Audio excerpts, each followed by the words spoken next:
Hi friends, welcome back to my channel Laxmi's blog. Good morning. আজ সকাল সকাল একটা নতুন ব্লগ নিয়ে চলে এলাম তোমাদের সাথে কথা বলতে। সকালের রোদে কীরকম খেলা করছে দেখো তো দুজনে মিলে, আমার তো দেখে খুব ভালো লাগছিল। পাশের বাড়ির ছাদে এক প্রান্ত থেকে অন্য প্রান্ত খালি ঘুরে বেড়াচ্ছে দুজনে মিলে, এত সুন্দর লাগছিল যে তোমাদের সাথে আমি এটাকে শেয়ার করলাম।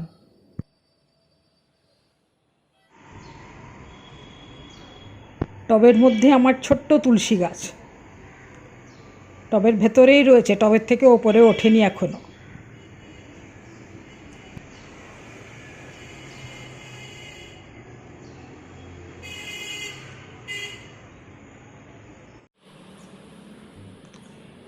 বেচারা একা হয়ে গেছে, সাথী চলে গেছে ওর।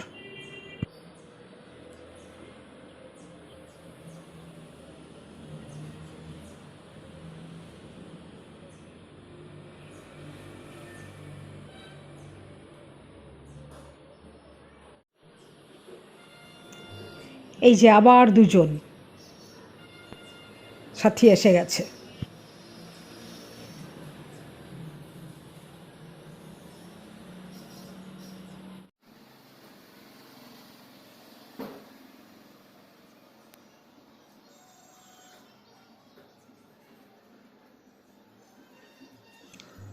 এবার দেখো বন্ধুও এসে গেছে।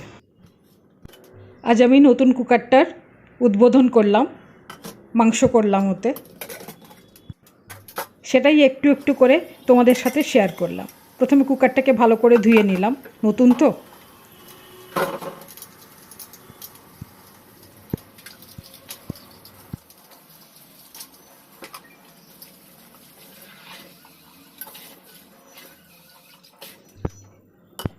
আদা পেঁয়াজ মশলা দিয়ে কষাতে দিয়ে দিয়েছি,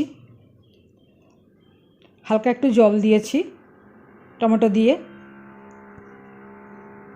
তারপর একটুখানি কষিয়ে নেব ভালো করে। পাশের বাড়িতে কাজ হচ্ছে, তার আওয়াজ দরজা বন্ধ করেও আসছে।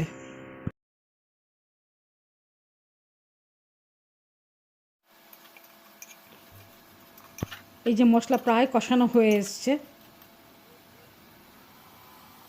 তেল ছেড়ে এসছে মশলা থেকে। এবার আস্তে আস্তে নুন হলুদ মেখে রাখা মাংসটা দিয়ে দেবো।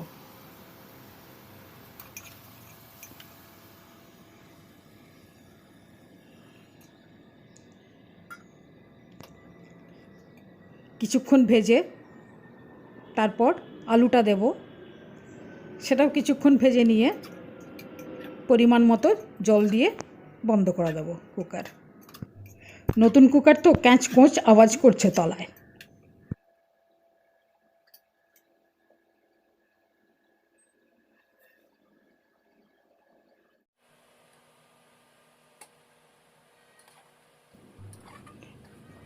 মাংসটা ভালো করে কষা হয়ে গেছে, জল প্রায় শুকিয়ে এসছে ওর। এবার যতটা ঝোল দরকার লাগবে ততটা পরিমাণ জল দেব, তারপর কভার করে দেব।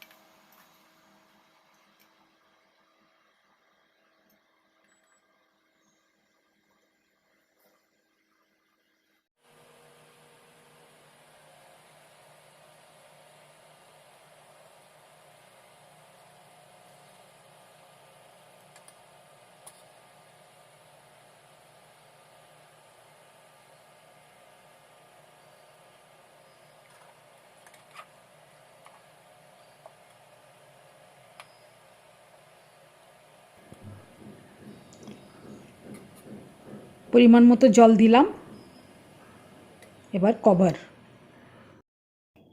এই যে মাংস হয়ে গেছে,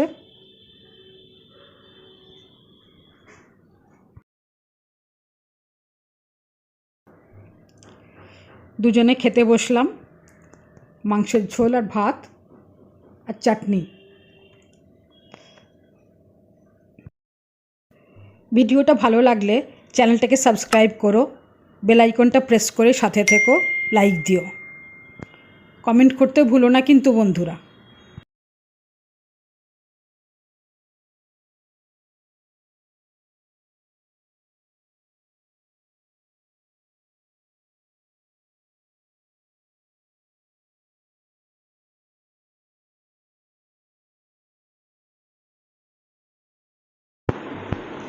এরকম হালকা পাতলা মাংসের ঝোল থাকলে আর বেশি কিছু লাগে না, এই দিয়েই খাওয়া হয়ে যায়।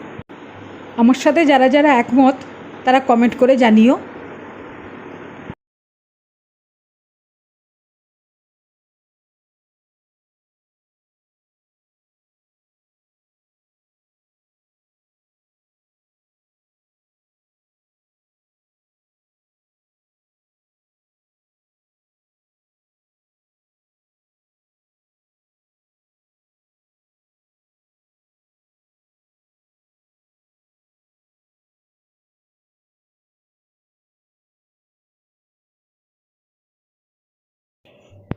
ভিডিওটা সম্পূর্ণ দেখার জন্য অনেক ধন্যবাদ। আবার দেখা হচ্ছে নতুন একটা ভিডিও নিয়ে। ভালো থেকো সবাই ততদিন।